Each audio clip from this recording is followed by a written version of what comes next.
In the aftermath of World War II, Japan lay in ruins, its people struggling to rebuild their shattered lives.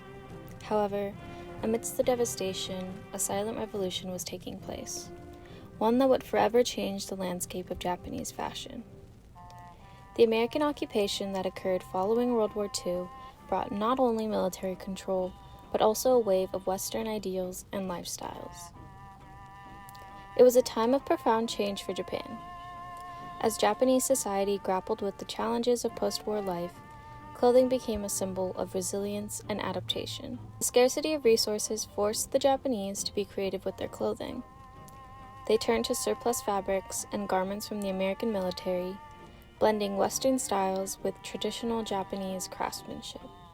From the streets of Tokyo to the rural villages, a new style was born: Americana.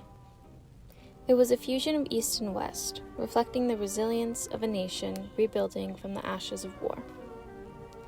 To better understand why fashion shifted throughout the occupation, we must first analyze World War II and its drastic effects.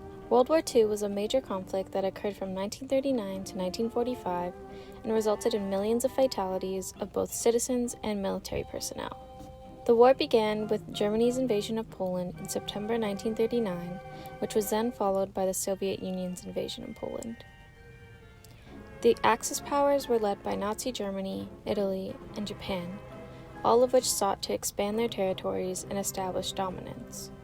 The Allied powers, comprised of the United States, the United Kingdom, and the Soviet Union, aimed to stop the threats. The Japanese government at the time engaged in World War II in hopes of expanding its control across Asia, which led to a clashing of economic interests with the US and the United Kingdom.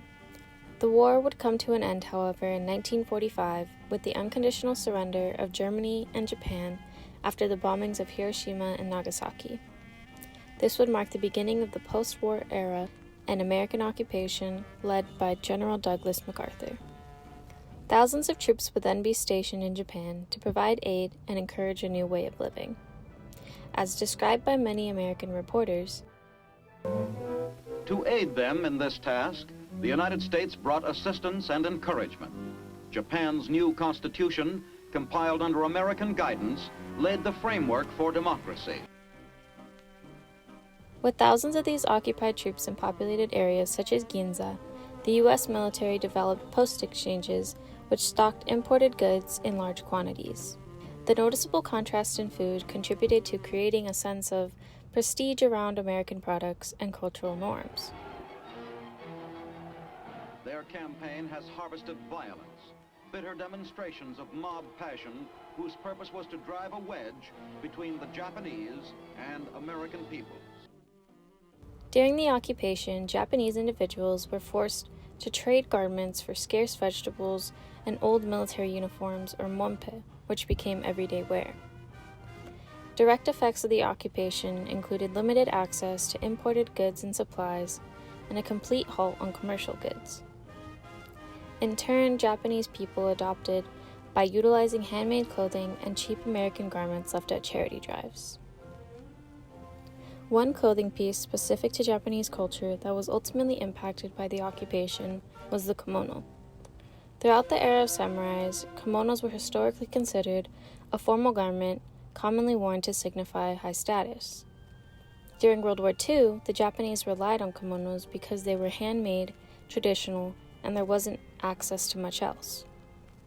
However, as Japan became more modernized and adopted Western culture, kimonos became less popular. At a school set up by American women in Japan, young Japanese wives of American soldiers learn how an American housewife goes about her duties. When it came to adopting fashion, the first women credited for adopting American styles were actually known as pon-pon girls, prostitutes who catered to American soldiers and imitated the look of American wives by wearing Western-style dresses and styling their hair and makeup as American women did. Japanese women would continue to be a catalyst for adopting modern Western styles as the dressmaking industry developed throughout the 50s and 60s. Through analyzing these events, it becomes apparent that embracing the American lifestyle seemed like a promising escape from hardship initially. While pre-war fascination with Western culture was largely based on aesthetics and social status, it now became a strategy for survival. Adopting American clothing was not often a sign of admiration for foreign fashion, but instead became a necessity due to the country's post-war economic conditions. As a result, fashion during the occupation became characterized as a mix of traditional clothing and Western influences.